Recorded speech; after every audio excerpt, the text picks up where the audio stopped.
நண்பர்களே, வாங்க இன்னைக்கு சேமியா ரவா இட்லி எப்படி செய்யறதுன்னு பார்க்கலாம். அதுக்கு நான் அரை கப் சேமியா எடுத்திருக்கேன். அந்த சேமியாவை நாம் இப்போ நல்லா ஒரு ஸ்பூன் ஆயில் விட்டு நல்லா வறுத்து எடுத்துக்கலாம். சில டைம் உங்களுக்கு ரோஸ்டட் சேமியா கிடைச்சா நீங்கள் அதை அப்படியே நுறுக்கி எடுத்துக்கோங்க. வாங்க பார்க்கலாம். இப்போ தாளிப்புக்கு நாம் ஒரு பேனில் எண்ணெய் விட்டு அதில் கடுகு சேர்த்துக்கலாம். அதுக்கப்புறம் கடுகு, உளுத்தம்பருப்பு, முந்திரி பருப்பு இது எல்லாத்தையுமே அதில் போட்டு நல்லா வறுத்து எடுத்துக்கலாம். அதுக்கு பிறகு நல்லா ஒரு 1/4 துண்டு இஞ்சியை பொடியாக நறுக்கிக்கோங்க. ஒரு கொத்து கறிவேப்பிலையை பொடியாக நறுக்கிக்கோங்க. ஒரு 2 பச்சை மிளகாய் இதையும் பொடியாக நறுக்கிக்கோங்க. வாங்க பார்க்கலாம். கடுகு பொரிஞ்சதும் நாம் வச்சிருக்கிற பருப்பு வகையெல்லாம் இதில் போட்டுடலாம். இது நல்லா செவந்ததும் இஞ்சி, பச்சை மிளகாய், கறிவேப்பிலையும் சேர்த்துடலாம். மீடியம் ஃப்ளேமில் வச்சு வதக்குங்க. ஏன்னா இஞ்சிட போகுது. நான் 1 கப் ரவை எடுத்திருக்கேன். 1 கப் ரவைக்கு அரை கப் சேமியா எடுத்திருக்கேன். இதுதான் அளவு. இப்போ இதில் நறுக்கி வச்ச இஞ்சி, பச்சை மிளகாய், கறிவேப்பிலையை சேர்த்துட்டேன். இதில் அந்த ரவையையும் சேர்த்துருங்க. ரவையும் சேர்த்தாச்சு. இதை நல்லா ரவையை செவுக்க வறுத்துக்கோங்க. இதில் தேவையான அளவு உப்பு சேர்த்துக்கோங்க. ரவையை பொன்னிறமாக வறுத்து எடுத்துக்கோங்க. வாங்க வறுத்த பிறகு உங்களுக்கு காட்டுறேன். உப்பு சேர்த்துக்கோங்க.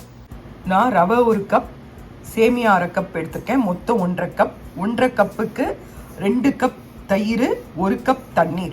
இதை நல்லா மிக்ஸ் பண்ணிக்கோங்க. மிக்ஸ் பண்ணிவிட்டு நாம் அந்த வறுத்து வச்சுருக்க ரவையில் விடணும். 1:3 3 டம்ளருங்க, அதுதான் கணக்கு. தயிர் நல்லா கெட்டியாக இருக்கணும். இந்த மாதிரி இதை தனியாக ஒரு இதில் நீங்கள் கலக்கி வச்சுக்கோங்க. ரவை எந்த கப்பில் அளந்தீங்களோ அந்த கப்பில் தான் தயிர் எடுக்கணும். நான் ரவையை பொன்னிறமாக வறுத்துட்டேங்க. இந்த டைமில் நாம் வறுத்து வச்சுருக்க சேமியாவை போட்டுக்கோங்க. ஆல்ரெடி உங்கள்கிட்ட ரோஸ்டட் இருந்தால் அது அப்படியே இப்போ கலந்துக்கோங்க. இந்த ஸ்டேஜில் நான் இப்போது வறுத்து வச்ச சேமியாவை இதில் மிக்ஸ் பண்ண போகிறேன். வறுத்து வச்ச சேமியாவை சேர்த்தாச்சு. இதை நல்லா கலரி கொடுத்துக்கோங்க.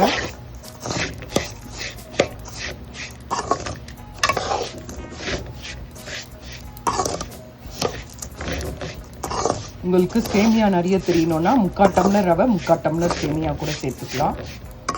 நான் இது 1க்கு அரை சேர்த்துருக்கேன். நீங்கள் அந்த ரேஷியோவில் கூட சேர்த்துக்கலாம். அவ்வளோதான். இப்போ நான் எடுத்து வச்சிருக்க தயிரை கேஸ் ஆஃப் பண்ணிவிட்டு இந்த ஸ்டேஜில் நாம் எடுத்து வச்சிருக்க தயிரை விடலாம். விட்டு நல்லா கலந்து கொடுங்க.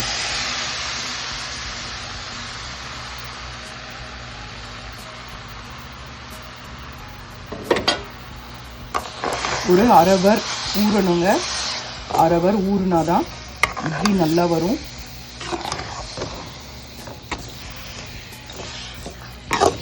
இது அப்படியே அந்த தயிரெல்லாம் இழுத்துக்கும். 1/2 ஹவர் கழித்து இதை நல்லா கலக்கி வைங்க. நம்ம 1/2 ஹவர் கழித்து பார்க்கலாம். அவ்வளோதான். அப்படியே இழுத்துக்கும். ஒரு அரை ஹவர் தட்டை போட்டு மூடிடணும். அவ்வளோதான். உங்களுக்கு அரை ஹவர் கழித்து என்ன ஸ்டேஜுன்ட்டு உங்களுக்கு நான் காட்டுறேன். பாருங்கள், அரை ஹவர் ஆயிடுச்சு ஊற வச்சது. இங்கே பாருங்கள் எந்த அளவுக்கு தண்ணி இழுத்துக்குச்சு. இப்போ நாம் ஒரு 1/4 டீஸ்பூன் சோட்டா மாவு கலக்கணும்.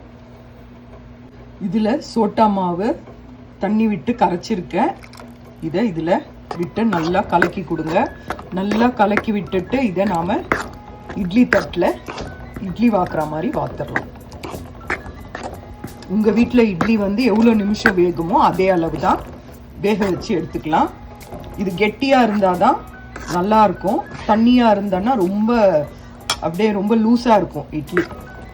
அதனால இந்த பதத்துக்கு இருந்தால் போதும். இதை நல்லா கலக்கிட்டு இட்லி பாத்திரத்தில் விட்டுடலாம். பாருங்கள், எங்கள் வீட்டு இட்லி பாத்திரத்தில் நான் இந்த மாதிரி தட்டில் ஊற்றி வச்சுருக்கேன். 15 மினிட்ஸில் நான் ஆஃப் பண்ணிடுவேன். இந்த மாதிரி நீங்கள் ஊற்றி வச்சுக்கோங்க. பாருங்கள், 15 மினிட்ஸ் ஆயிடுச்சு.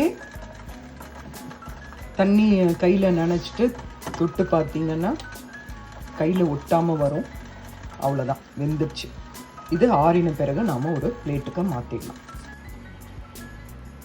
பாருங்கள், இட்லி நல்லா ரெடி ஆகிடுச்சு. சூப்பராக இருக்குது. இங்கே பாருங்கள் எவ்வளோ சாஃப்டாக இருக்கு பாருங்கள்.